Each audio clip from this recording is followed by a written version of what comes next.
Hey, you want to see something really scary? What's your favorite scary movie? I'm gonna scare the hell out of you. What was living behind that boy's eyes was purely and simply evil. They're coming to get you, Barbara. When there's no more room in hell, the dead will walk here. What's blood for, if not for shedding? Welcome to Fright Night. Welcome back to Jump Scare. I'm Betty. And I'm Chad. This week we have a special guest, Mr. Todd McIntosh, Emmy Award winner on the show. Welcome. Thank you. Thank you very much. Happy to be here. Yeah. All right. So obviously you worked on a lot of Buffy the Vampire Slayer. I did indeed. And that's where two of your Emmy wins come from Buffy, correct?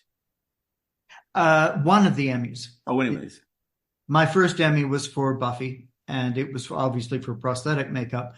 But the second one was for Pushing Daisies, and that was for character and beauty makeup. Okay. Now, you've been in the business a while. I've seen you've done a lot of different makeup, prosthetic makeup, and just, the normal, like you said, the beauty makeup and that on there. How did you first get into the industry? Well, that goes way back. When I was about 6 or 7 years old, there was an afternoon soap opera called Dark Shadows. Oh, yes. Oh, yeah. A lot of people do that reaction, and a lot of people have never heard of it. At any rate, it had all these witches and vampires and werewolves, and of course, the lead character was a vampire, and that completely captured my little 7-year-old brain. And it started me making myself want to look like those creatures. So I started doing subtle makeups, whatever I could do out of an eyebrow pencil. And then eventually I got to the local theaters, and someone was kind enough to give me a makeup book. And I started doing the exercises in that. So it was school, homework, makeup. And, it was a very fast career. By 17, I was in a TV studio. In my 20s, I was teaching makeup, and I became the chairman of the makeup department of the local in Vancouver. At 30, I moved back to Los Angeles, where I was born in California, and that's it. Now, go ahead. Sorry. Mom, so sorry. I was jumping here. Now, the look for the Buffy the Vampire Slayer vampire, would you say when the department was going through what the look was going to be? Now, obviously, there was a movie beforehand, before the series. Did you wanted to kind of stay within that look or bring something a little new on screen? Well, it's a long and complicated process. When we shot the presentation, which is a partial pilot, Joss was very insistent that he wanted a monstrous look, obviously, for the vampires, because he didn't want to deal with censorship of her running around killing people that looked perfectly normal. So as long as they were horrific and monstrous, it was okay, and he could stake away, I guess you'd say. It was Tom and Barry Berman who were in charge of that presentation, and I was hired by them to be on set. So I ran the show, and they provided the prosthetics. Their prosthetics were loosely based on Lost Boys. So Tom Berman had 6 or 7 sketches, and we all stood around and looked at them, and Joss said, "That's the one," and that's the look we went with. Interesting, yes, because in the original film, they just had teeth, right? Yeah, it wasn't, they didn't go for the whole monster route on that one. Yeah, they didn't. But I mean, I could understand on television that may be shocking. And then who's a vampire and who isn't, unless you've watched more than one episode. At the pilot, you have to know the difference between the human and the vampire. And I totally see the similarity from the Lost Voice vampires and this vampire. And it's wild to think how the transition of the look of the vampires from the beginning, from, you know, the original Dracula till, you know, Twilight sparkly vampire where they don't have teeth, but they're sparkling and they have the contact eyes, you know, how far it's gone. And also, you know, with CGI and everything, which in my opinion, we prefer a mix, slight CGI, but mostly, you know, yeah, we've always said the CGI should just be used to take some of the seams off of the makeup when you can see them, you know? If there's any. I mean, you might have a flawless look. Yeah. You might. The problem is there was no CGI going on like that. Correct, yeah. Being made. We went through many stages of how to do the transformations between human and vampire or whatever other transformations. And every season that I would go back, they had developed new techniques, and I'd be preparing for all this complicated stuff, and they'd say, oh, no, we don't have to do that anymore. We can do this. So it was an evolution that I certainly saw, but there was definitely no AI and no budget to touch up any makeups. Yeah, so, I mean, and everything looks, even today, it still looks fantastic. Yeah, everything still holds up on there. So it's not even a question of it not looking good or it even needing any of that. And like you said, I mean, if the CGI was very non-existent or very slight, you know, I'm thinking of more like Doctor Who, you know, early in that time where it's the CGI is just really early on, so at its infancy. But you know, you happen to be in an actual episode as it said background character, right? And Lie to Me. And how was that being in front of the camera as opposed to being behind it? And what was the decision process? Was it something that you wanted to do, or someone just couldn't show up at work that day and they needed someone? No, it was definitely something I wanted to do, but again, complicated things all weaving together. We were going to the Emmys for our first Emmy presentation, and I had an Edwardian outfit built for me, custom, and I was showing it to our costumer. And from there, the idea came up that I should be in the episode, and that's what happened. But they dubbed my voice even so that they didn't have to pay me, which was fine. That's kind of a cheat. I never, ever had a desire to be in front of the camera. That's the last place I want to be. So it was fun to do for that moment. And I've had a few other shows where I did little cameos, but no, that's not my plan. What was it like being in the makeup chair as opposed to doing the makeup? Well, I wasn't wearing really any makeup in that one. That one. Okay. Yeah, it was base and some teeth that I already had. We were done. But I have been in the makeup chair. I've worn prosthetics, obviously, and I absolutely hate it. I can't stand the feel of that stuff on my skin. Some actors are fine with it, and some actors just, it's terrible for them. Well, I guess that gives you a little bit more empathy for when you're having to put 8 hours of makeup on them. You know what it feels like, you know? For sure. Absolutely. Going back to the vampire look, I want to say that once we started the series and I was contacted again to be the department head, the prosthetic house became John Bolich's Optic Nerve. And they did an amazing job. They had done Babylon 5 and other shows at that time, and their quality was extremely good. So that's why when you're looking at the makeups on Buffy, I didn't sculpt any of those. I apply them and color them. And the sculpting and the presentation of them was from Optic Nerve. And we worked as a team on that. I got that in there. I myself have dabbled with the prosthetics, and I'm not really a YouTube person. So I just do, by just doing it on my own and just playing with it. But there definitely, I mean, a class definitely needs to be had on my part because I enjoy it. I love it. I love the transformation of it. I love, you can completely be a different person. I come from a theater background, so having to transform yourself, and it just adds to it and helps in that process. But it is time consuming. And you did mention before, as you had come back onto the other seasons, how they were applying different techniques, which I can imagine lessen the actor having to sit in a chair for so long. Well, when I was talking about different techniques, I was talking about the CGI component. Oh, okay. The transformations. We did have innovations in makeup during Buffy that were made on Buffy. A great makeup artist named Kenny Myers decided to come up with an alcohol-soluble makeup pigment. And we worked on it together. He would put something together and come to me and say, what do you think of these colors? How does this work? And we'd talk about what kind of things we would get from it. And he'd go away and work on it some more. So it was really on Buffy that he was developing that product. And that revolutionized makeup.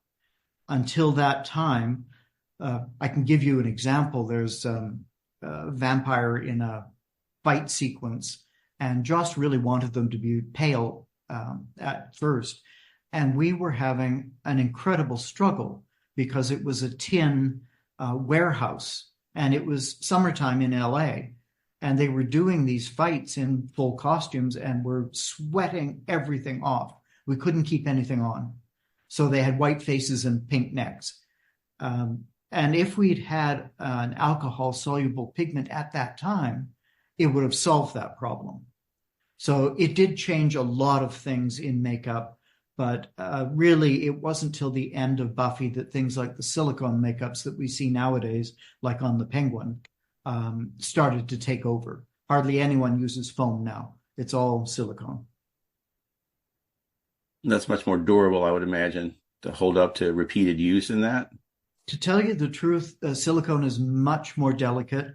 Oh, really? These are way more delicate. They're easy to apply and they blend beautifully, but they are also heavy. And ultimately, foam has a lot of advantages. If you're doing a ton of background vampires and you've got 4 foreheads and you have to make them fit these 20 vampires, you can stretch and pull edges and make things overlap and put little patches on. All of that stuff you can't do with silicone. It has to fit or it's not going to work. And why do you think they switched? So why do you think they switched from the more foam latex to the silicone then? Foam latex on camera looks very solid. And as you commented there, the edges can be difficult to put down if they're not absolutely perfectly thin edges. And that has to do with the mold making in the lab and how much time they have to prep and stuff like that. Silicone is a gel between 2 layers of meltable plastic. So you put it on and you just run the solvent across the edges and they disappear. Oh, okay. So its application is so much better. Also, lighting doesn't have to light for it as much as they do for rubber. When you're dealing with rubber, anything amber makes it look like cardboard. It's just a lot of fussing for the DP. Silicone reacts like skin. It's translucent. And as you can see on all the Star Trek Discovery and Star Trek Picard and all of those shows, if they're wearing silicone, say, Vulcan ears, you can see the light behind the ear. You can see it shining through. It's not solid. So it looks more flesh-like and it moves more flesh-like. Again, back to the Penguin, that neck, the way it bends and moves with him, you'd never get that out of foam. Yeah, I think I have a silicone Nosferatu mask, and like that. When you said that, I was like, yeah, okay, I can see it because it is very heavy to wear. It looks great, but it's very heavy to wear. Yeah, I imagine having it glued to your face would be even worse. Yeah, and there are some of those monster makeups, that you have to be smart about it. If you're doing a huge monster and it's got a big hump or a big skull piece, Don't make that out of silicone. Make that out of foam, which is lighter.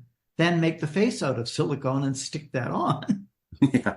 Join the two. But to make it 75 pounds of silicone that the actor has to walk around with all day, that's just silly. Now, the series obviously introduces, they have other monsters besides vampires. Is there a specific monster that the makeup that you applied and or the prosthetic, the look of it, just overall, was your favorite, or one that you took more than others? The liking to? As a makeup artist, I was every day trying to stretch to the top level that I could. So, there's a lot of things that we did in there that I was really happy with. Very early on, we had something called the Devil Dogs, I think. And I really liked those makeups. They were sort of spotted hyena-like demons. But everything was it was fast. It was television. It was sort of thrown at you. There were times that I would wake up at 3 a.m. and it's time for me to get to the set. And I'd step out of my house and there'd be a box of prosthetics on my doorstep that I'd never seen before that were going to be worn that day. Wow. So I just picked them up, put them in the car, put them on when I got there. There's a lot of makeups we went through that I don't even remember now. I'd have to go back through books to have a look at what they... I could imagine. Some of them were interesting, of course. Interesting that the reaction was so strong to The Gentleman, for example. It seems to be one of the most favorite makeups on the show. And I think that has a lot to do with Doug Jones and, I'm sorry, I've forgotten the other man's name. Doug Jones in the lead gentleman's makeup. His performance gave it life. But to me, I was looking at this big head that it was basically the same thing as the Master. So how do I paint it pale and ghostly when the Master is pale and ghostly and make it look different? And I had a flash of The Exorcist where there's that moment where you see the black and white face and it's just seconds of film cut. And that always scared me. So I used that as the idea for The Gentleman, aside from the teeth, of course, which were part of Joss's design. And when it all came together, I think it does have that flash frame scare, that jump scare, if you pardon me the expression, that to me is a white face with black eyes, but to the audience has an emotional effect. That's sometimes the hard thing about makeup is what I see is paint and rubber. And I have to wait for other people to tell me, yeah, that's scary, or that didn't do it, or I don't understand, or whatever the feedback is. Yeah. But in that case, it's both the makeup and the actor themselves that create the monster. So, Absolutely. It's a perfect blend, and that episode, I mean, obviously is well known. And it's probably, in my opinion, the scariest monster in the entire series.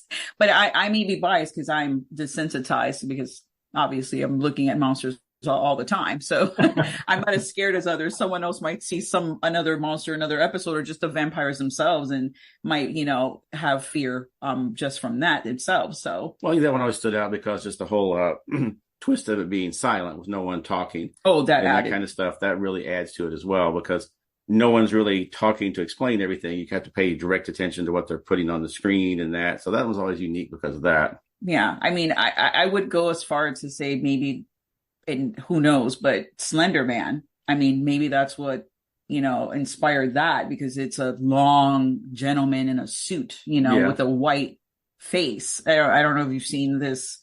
I wouldn't call it it's something the internet has procured within the last like 10 years. I don't even know if there's like an actual person that said, oh, this is the person that created Slender Man. There may be. It's just kind of an urban legend. It does look like the gentleman from that, where you see the tall, thin guy kind of looking from the distance like that. It does kind of remind me of that. Yeah, he's after children or whatnot. But now that I'm thinking about it and I'm remembering that episode, I'm like, yes, this had to have inspired whoever created this image, because the imagery is the same. The makeup isn't the same because it's very basic on the face, but the stature is, he's a very elongated, tall, thin guy. I don't think wearing a suit.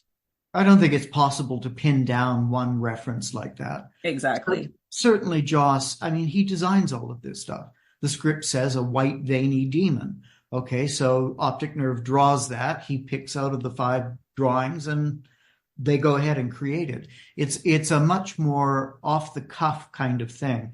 This is one thing that I find interesting a lot about podcasts and things that dissect movies.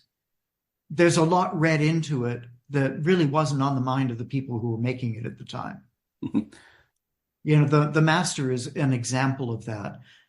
I keep reading all of these articles on and on and on about what the pink around the Master's mouth meant and who decided it and what was the deeper meaning behind it, and on and on and on.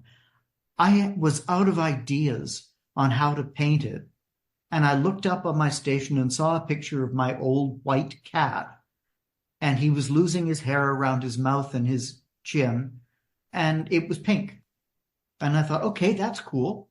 And I painted his mouth and his nose pink like a cat. And I thought, well, if it looks like he's been stained from years of drinking blood like the Mentants in Dune, great. But there was no more thought behind it than that. Certainly not worth pages and pages of guessing and dialoguing.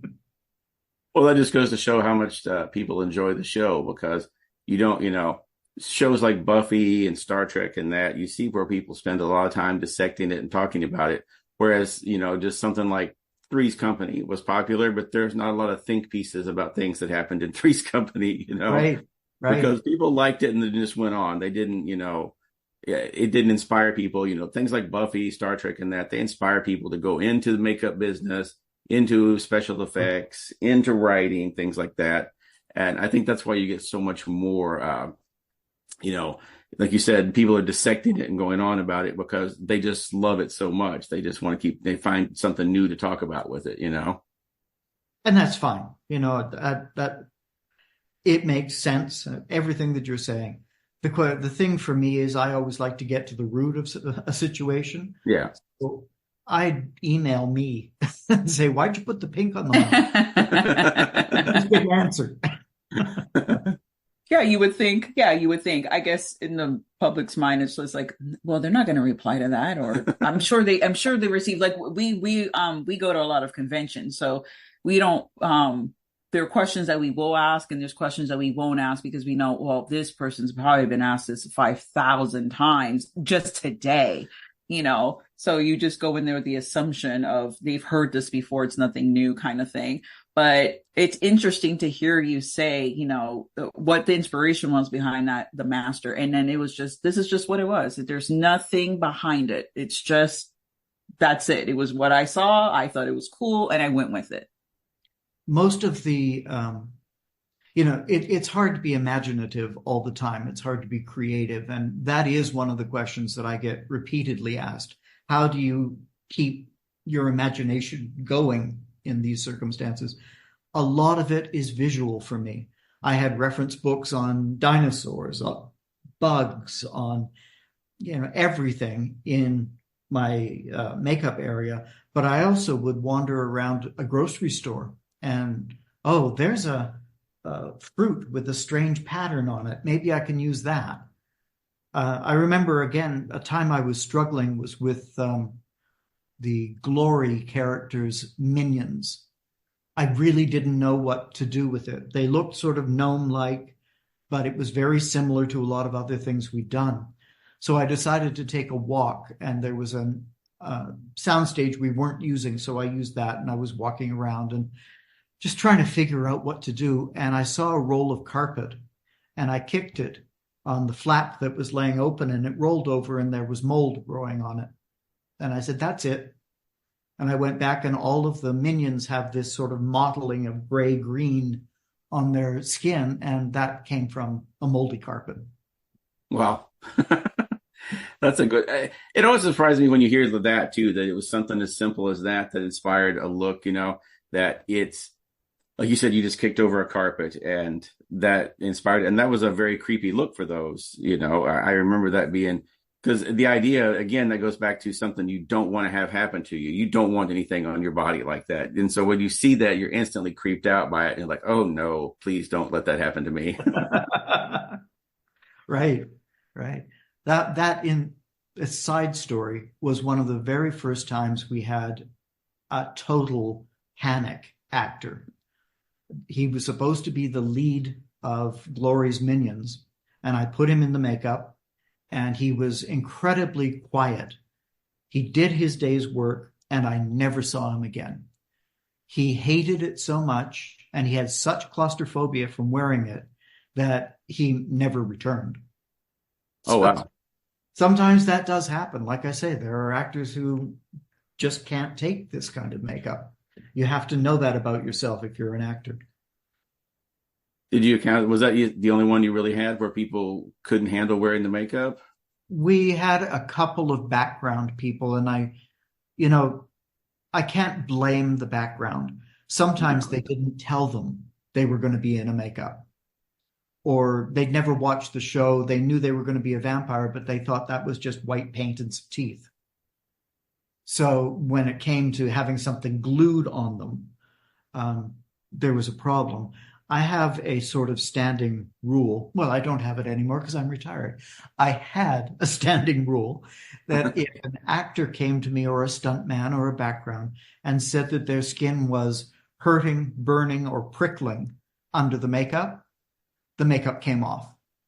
Doesn't matter, because a lot of people have latex allergies to the types of glues. You never know what it's going to be.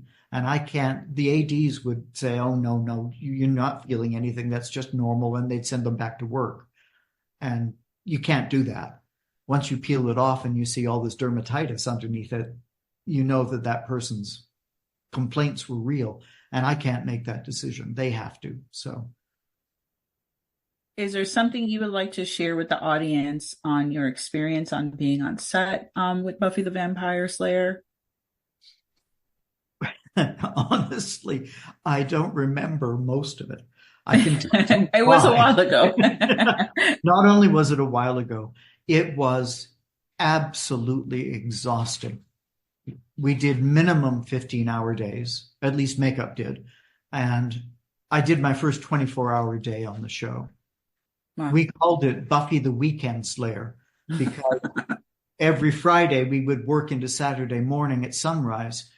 And then we'd have, a half a day that you'd sleep and dinner, and Sunday, and you're back at work at 3 a.m. I say this because a lot of things blur. I know what I did during the days, but it's all kind of blurry together. I do have recollections of a couple of specific days that were amazing. You have to understand that since we're moving so fast in television, we're often doing more than one unit at a time. And Buffy often had 3.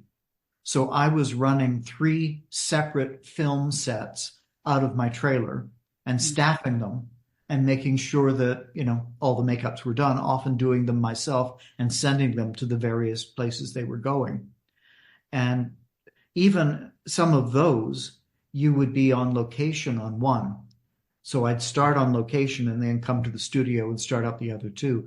So even those blur for me. But I do remember one day we were at the school and there were 2 other locations going, and they were picking up scenes from other shows.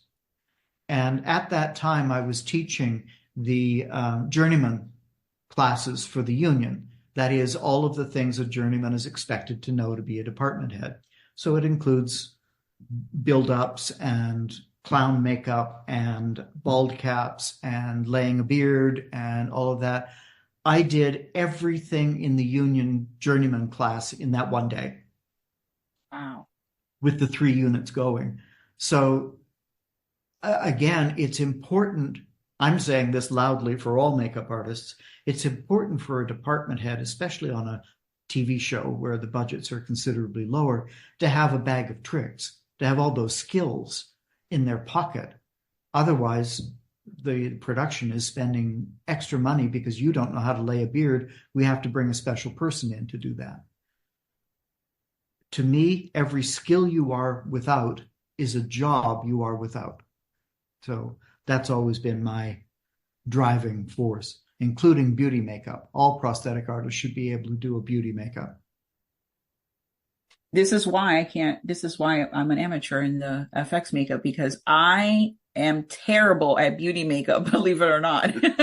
So, I mean, it's all about the blending and the highlighting. And if you can't get that down, when you come to blend the makeup on yourself over a prosthetic, even because a prosthetic, obviously, no matter if it's silicone or foam, it's different from your skin. So it's going to take, different shades, and it's going to react differently. So you have to know how to work it all. So that's very important. A piece of advice is actually my next question was, what would you, for up and coming artists, what would be your main piece of advice? But that's a great piece to know. I think as an artist, that is one of the essential pieces. In order to make a monster, you look at a kumquat, you find a thing and you paint it green and everybody goes, ooh, that's scary. But to do a beauty makeup, you have to understand the face, how to restructure it. You're not just putting lipstick, blush, and eyeshadow on a person and go next. You're looking at bone structure and highlight and shadow, and you're adjusting it to make them look the most perfect version of themselves. That's painting. That's like doing a portrait on a canvas. It's the same skill. When you come to doing an aging makeup, you can't just paint it green with a lot of scales to hide your edges. You've got to be able to make that look like flesh. And you have to understand what that means to make it look skin and translucent. And as you say, having the different textures that you're dealing with take the makeup in a different way. The last project I worked on before I retired was Griselda. And she was wearing plastic eyebrow covers. So when it came to doing her eyeshadow, I couldn't put anything on her eyelid because where the plastic eyebrow cover was and her skin was, it wouldn't take eyeshadow the same. So I had to use sort of an airbrush process over top to lay in the first layers of shadow until I had something that powder shadows and the rest would stick to. So it's an example of what you're talking about. You have to understand those differences and being able to adjust them.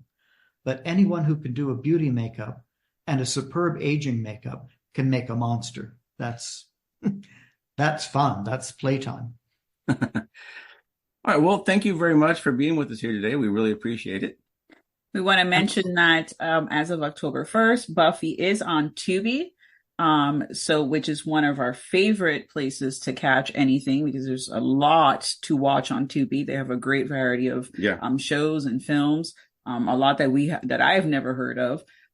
So it's one of our top streaming services that we go to.